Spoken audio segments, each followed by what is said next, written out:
Mayong buntag mga katikdol. Now let us continue sa atong discussion ganiha about conspiracy and proposal to commit a felony. Now ang ato ang objective karon nga inyohang mahibawan is kung unsa ang general rule ug unsa ang exceptions. Kato ba ganiha nga ako ang gipang mention about conspiracy and proposal, ma-held liable na ba sila sa ilahang gihimo? Now, under Article 8 of the RPC, niana siya nga conspiracy and proposal to commit a felony is not punishable by law. Again, this is the general rule. Conspiracy and proposal to commit a felony is not punishable by law. Is not punishable. Is not punishable by law. Unless, on the exceptions, unless there is a penalty that provides therefore. Unless there is a penalty that provides therefore.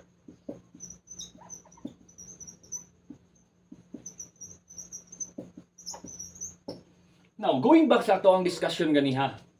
Niana ko nga si A, B, and C nagplano o gustong mangawat sa balay nila ni D.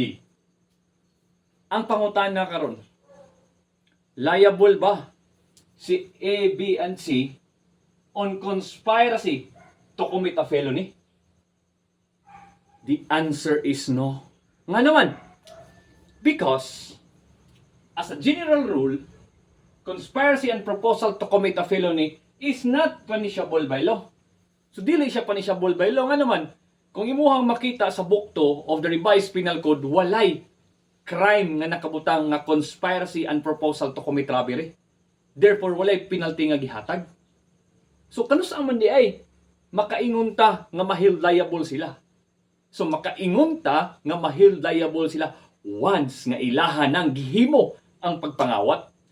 So a mere conspiracy alone does not makaingon ta nga ma-held liable sila directly. Nga naman sige kinahanglan.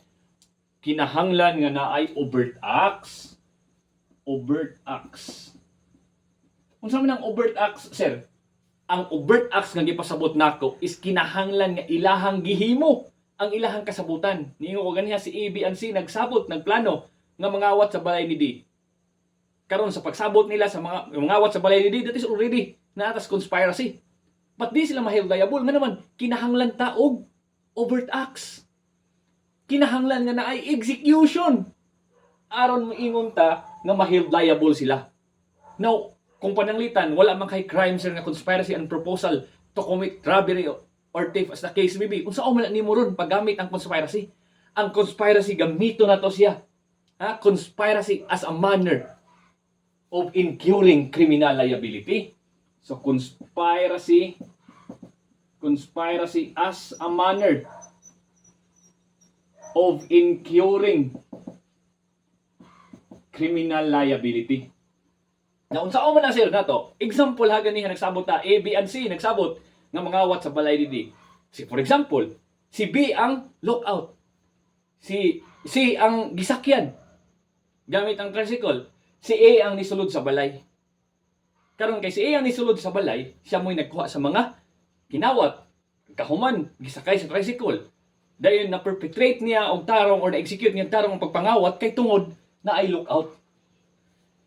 Meaning na sila participation si A, B, and C. Now, ang ilahang participation karon imong tan-awon as a manner of incurring criminal liability. And in fact, naatay gitawag sa conspiracy nga the act of one is the act of all. Therefore, silang tulo, si A, B, and C, ma-held liable sila for robbery or theft as the case may be. Bisag lain-lain ang ilahang participation. Kaya nga naman, na may overt acts, na may gihimo. Dili siya ma-considered nato as a crime. Why? Wala may crime nga nag-provide og penalty para sa robbery or theft nga conspiracy. Pero himuon na nato siya as a manner of incurring criminal liability in the application of the act of one is the act of all. So mao na siya ang conspiracy nga general rule nga kinahanglan nato nga conspiracy as a manner of incurring criminal liability o kinahanglan ay overt acts. Otherwise, di siya ma-held liable. Because that is the general rule. General rule. Now, ulit sa exception. Ningon ang exception nga, unless there is a penalty that provides therefore. Now, kanas na mahitabo? See, for example, A, B, and C. Again, A, B, and C na sa ta. Si A, B, and C. Nagsabot silang tulo. They agreed to commit the crime of rebellion and decide the execution thereof. Now, nasakpan sila, nahibawan, nga nagplano sila to overthrow the government. Kaya gusto silang mapuli. Now, wala pa yung execution Nagplano pa lang. Ma-held liable na ba si A, B, and C? The answer is yes. Nga naman, kini siyang rebellion, matawag din nato siya as conspiracy as a crime. Nga naman, conspiracy as a crime. Nga naman siya nga matawag na to conspiracy as a crime? Because there is a penalty that provides therefore. Asa man na nato makita ang penalty ng conspiracy and proposal to commit rebellion? Naa sa Book 2 of the Revised Penal Code. Therefore, matawag siya nato as a crime. Nganong as a crime gani? Kaya na ay penalty nga gihatag. There is a penalty that provides therefore sa crime of rebellion. The same true with treason. Treason, rebellion, and sedition. Kini siyang tulo naa na siya penalty nga gi-provide daan ang Revised Penal Code Book 2. Muna gitawag nato as a crime. Kung wala gani na siya'y penalty nga gihatag, that is the general rule atong i-apply, is not punishable by law. So kinahanglan kay not punishable by law man, kinahanglan tag overt acts para atong i-apply si conspiracy as a manner of incurring criminal liability. Now another example. A, B, and C. Gusto nga patyon ang ilhang amo.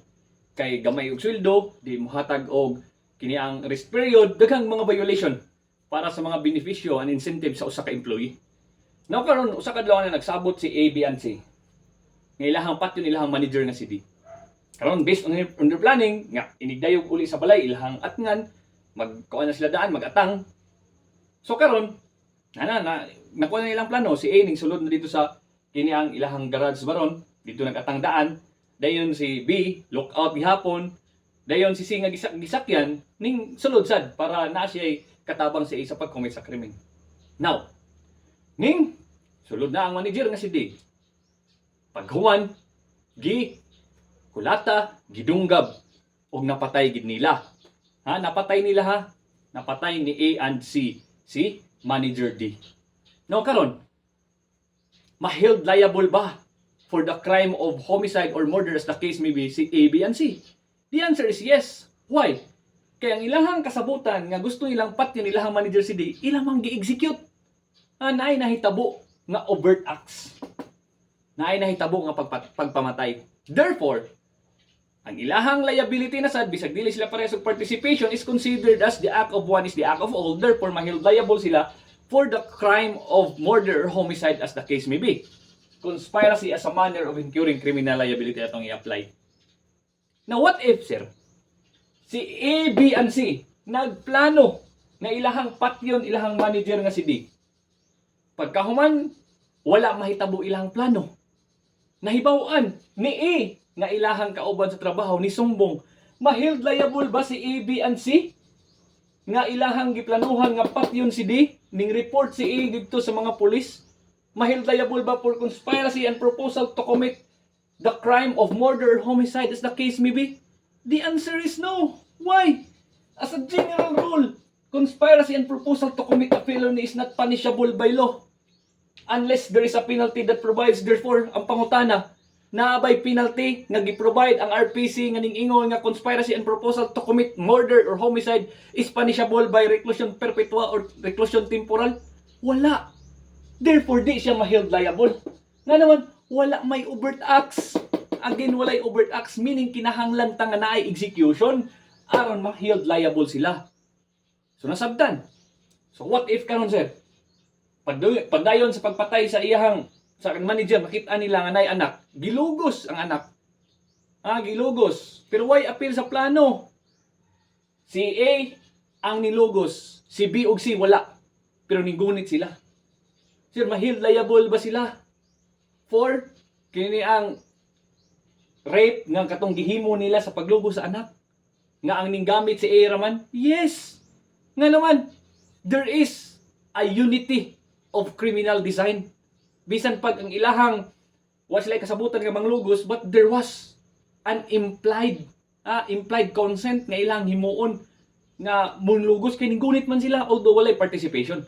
Again, apply conspiracy as a manner of incurring criminal liability. The act of one is the act of all.